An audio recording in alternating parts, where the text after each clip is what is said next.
Good morning and welcome to Ask the Expert session number 15 from Mummy Star. Delighted this morning that we've got the wonderful Professor Amy Brown from Swansea University with us, who's going to deliver a session on breastfeeding and trauma in the context of cancer and pregnancy. So Amy, good morning and thank you for joining us. Could I ask you to, as a way of starting off, just give us a little bit of background in terms of sort of your professional and personal experience? Yeah, okay. So I am a professor of maternal and child health at Swansea University. I started researching all things to do with infant feeding, 16 years ago now. It was a result of having my eldest child and all the sort of slightly strange experiences I had breastfeeding him. And I've been working for the last 16 years in trying to understand experiences of feeding. And that led me into understanding the psychological side of things, particularly when breastfeeding doesn't work or isn't possible, or women can't breastfeed for as long as they want to. And as I say, I've spent now the last 16 years exploring this, and it doesn't get any easier, but we do have lots of things to think about in terms of how families can be supported. Okay, okay. And you're not just a published author, a serial published author. I don't know how many books I've got. Sorry, I've lost track. I'll say I've got three actual human children, and then I have the cat who may or not make an appearance during this, and then I think it's 9 or 10 books. I can't remember. They're around infant feeding, supporting mental health, supporting parenting, and the little one, which if I was organised, I would have a copy in front of me, is about supporting breastfeeding, grief, and trauma, and all the research I've done around that, speaking to thousands of parents over the years in terms of how they feel when they can't breastfeed for as long as they wanted to. And the as long as they wanted to bit's really important because Mm, over the years, I've met some women who wanted to breastfeed and they did it for a week and they decided that just wasn't for them and they were happy to move on, which is great.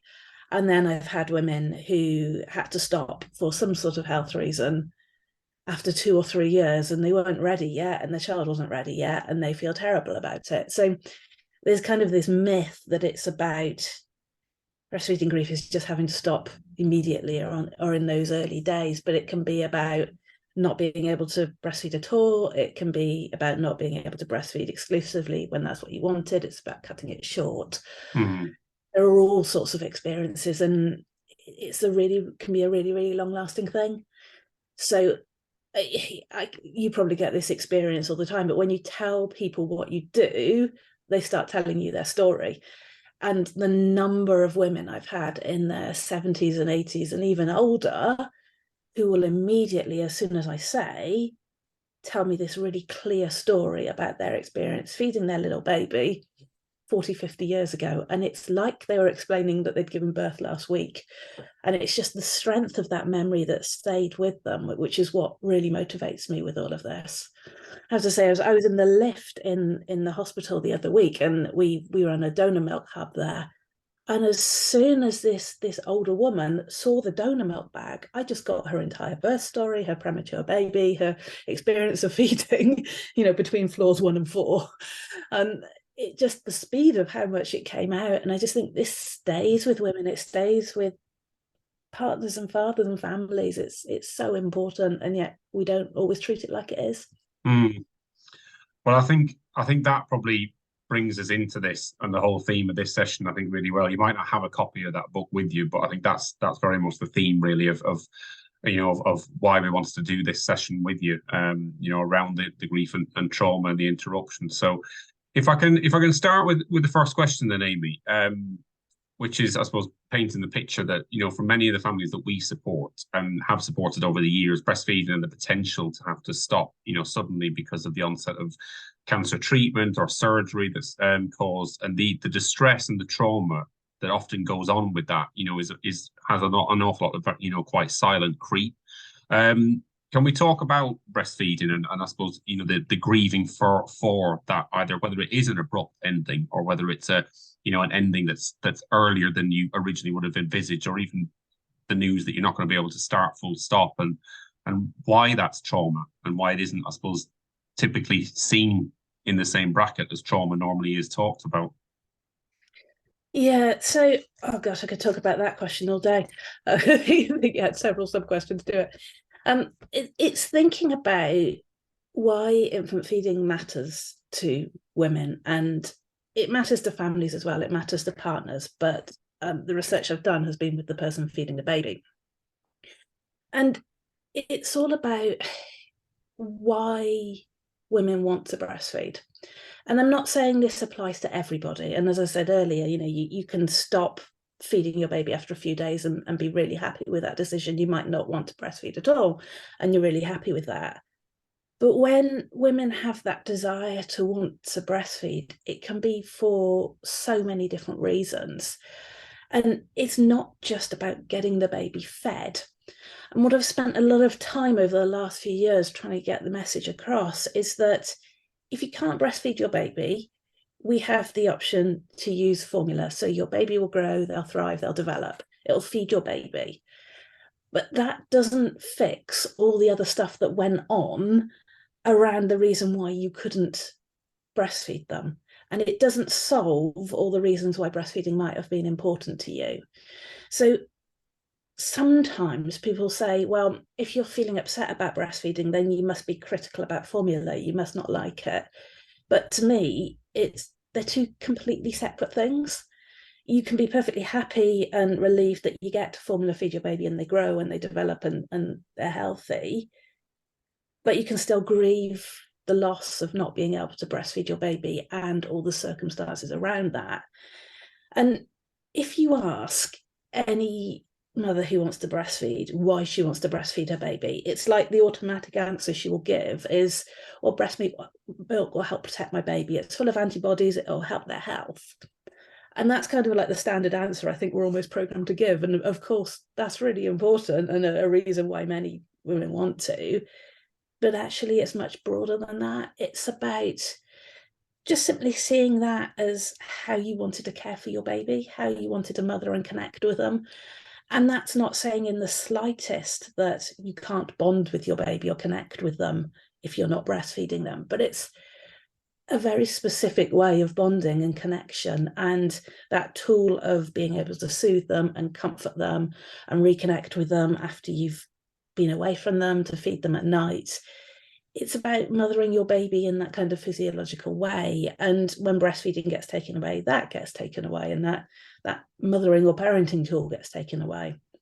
There are lots of religious or cultural or social reasons why you might want to breastfeed. If you look at any of the religions, breastfeeding is usually mentioned, and there can be some really specific recommendations is the wrong word, isn't it? Teachings, I'm not sure what the word is there, about breastfeeding, and you can feel like you're not meeting your religious or your cultural recommendations there.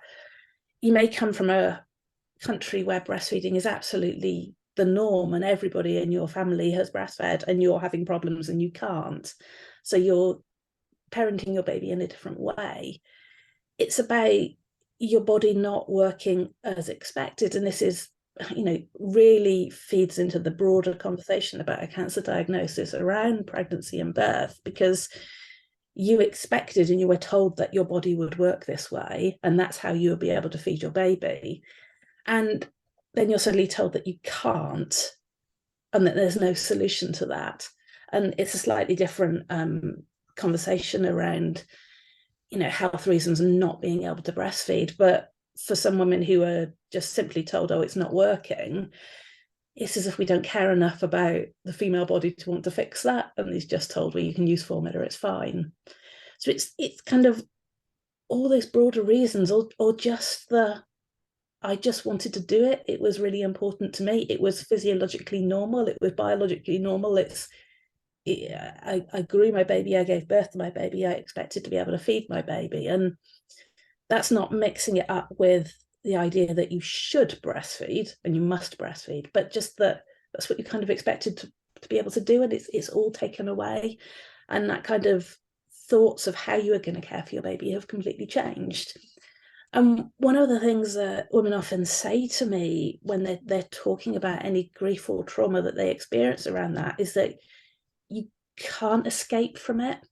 I know, we shouldn't kind of try and ignore any kind of difficult experiences we've had, but with feeding, it's continually there. So you're reminded of it every time you feed that baby, that you couldn't do it as you wanted. Everybody asks you about it all the time. You have baby groups that you might go to and you see it all the time, and you kind of can't escape from it. And using the words grief and trauma with that, I'm not saying that every mother who can't breastfeed will be experiencing clinical grief or clinical trauma, but it is certainly a whole range of emotions and scale of emotions. And when I've asked women in the past to talk about, well, what emotions do you feel? I think loss is a huge part of it.